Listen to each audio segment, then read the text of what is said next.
द्रोणाचार्य के साथ धृष्टद्युम्न और सात्विकी का घोर युद्ध।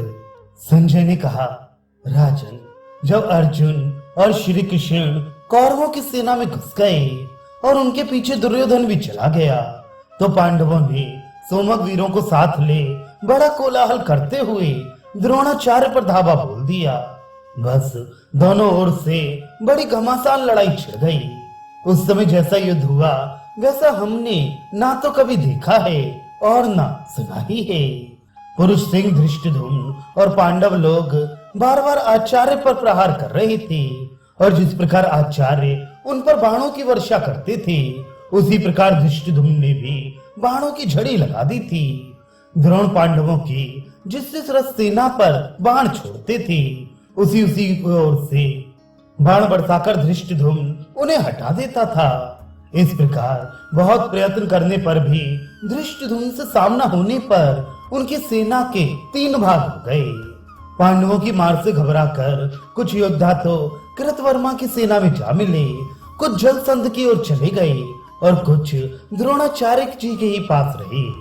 महारथी द्रोण तो अपनी सेना को संगठित करने का प्रयत्न करते थे, किंतु धृष्टद्युम्न उसे बराबर कुचल रहा था।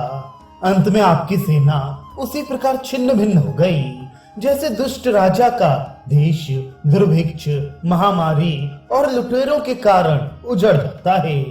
इस प्रकार जब पांडवों की मार से सेना के 3 भाग हो गए तो आचार्य क्रोध में भरकर अपने बाणों से पांचालों को घायल करने लगे। इस समय उनका स्वरूप प्रज्वलित प्रलयाग्नि के समान भयानक हो गया।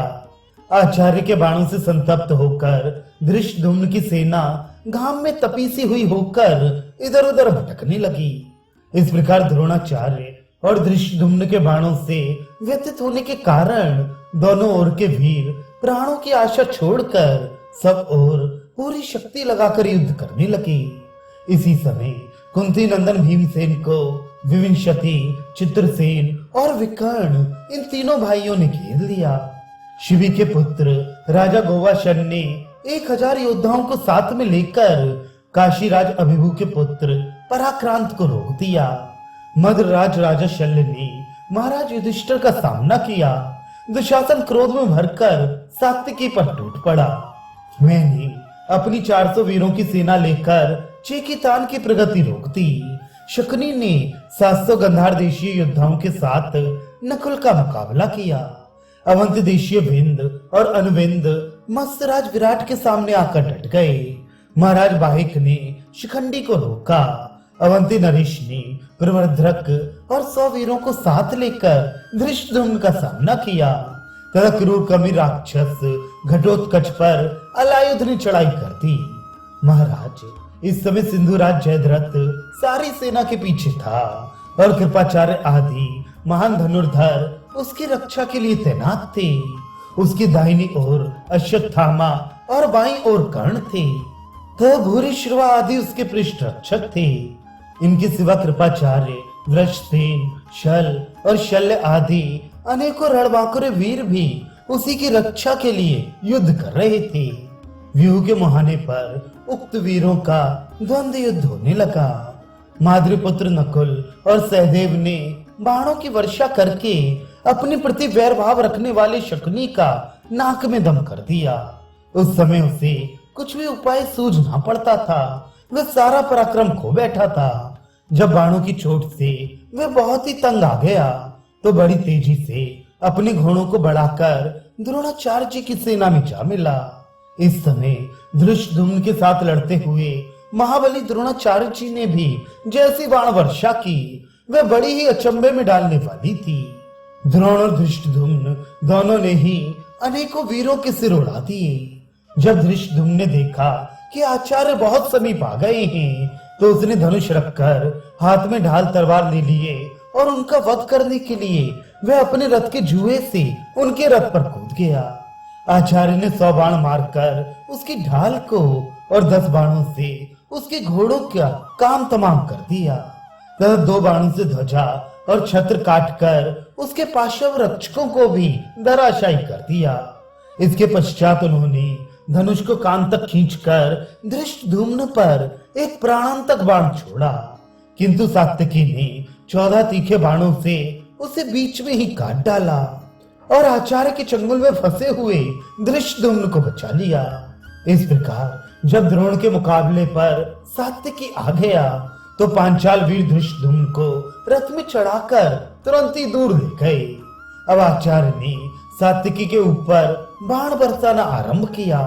सात्यकी के घोड़े भी बड़ी फुर्ती से द्रोण के सामने आकर डट गए। तब वे दोनों वीर परस्पर हजारों बाण छोड़ते हुए घोर युद्ध करने लगे। उन दोनों ने आकाश में बाणों का जाल सा फैला दिया और 10 दिशाओं को बाणों से व्याप्त कर दिया। बाणों का जाल फैल जाने से सब ओर घोर अंधकार छा गया तथा सूर्य का प्रकाश और वायु का चलना भी बंद हो गया। दोनों के शरीर खून में लथपथ हो गए। उनके छत्र और ध्वजाएं कटकर गिर गई। वे दोनों ही प्राणांतक बाणों का प्रयोग कर रहे थे। उस समय हमारे और राजा युधिष्ठिर पक्ष के वीर खड़े खड़े द्रोण और सात्यकी का संग्राम देख रहे थे। विमानों पर चढ़े हुए ब्रह्मा और चंद्रमा आदि देवता तथा सिद्ध, चारण, विद्याधर और नागगण भी उन पुरुष सिंहों के आगे बढ़ने, पीछे हटने तथा तरह तरह के शस्त्र संचालन के कौशल को देखकर बड़े आश्चर्य में पड़े हुए थे। इस प्रकार वे दोनों वीर अपने अपने हाथ की सफाई दिखाते हुए एक दूसरे को बाणों से बींध रहे थे। इतने ही में सात्यकी ने अपने सुदृढ़ बाणों से आचार्य के धनुष बाण काट डाले। क्षण भर में ही द्रोण ने दूसरा धनुष चढ़ाया, किंतु सात्यकी ने उसे भी काट डाला। इसी प्रकार द्रोण जो धनुष चढ़ाते गए, सात्यकी उसी को काटता गया। इस तरह उसने उनके 100 धनुष काट डाले। ये काम इतनी सफाई से हुआ कि आचार्य कब धनुष चढ़ाते हैं तथा सात्यकी कब उसे काट डालता है, यह किसी को जान ही न पड़ता था। सात्यकी का यह अति मानुष कर्म देखकर द्रोण ने मन ही मन विचार किया कि जो अस्त्र बल परशुराम, कार्तवीर, अर्जुन और भीष्म में है, वही सात्यकी में भी है। इसके बाद द्रोणाचार्य ने एक नया धनुष लिया और उस पर कई अस्त्र चढ़ाए, किंतु सात्यकी ने अपने अस्त्र कौशल से उन सब अस्त्रों को काट डाला और आचार्य पर तीखे बाणों की वर्षा आरंभ कर दी। इससे सभी को बड़ा आश्चर्य हुआ।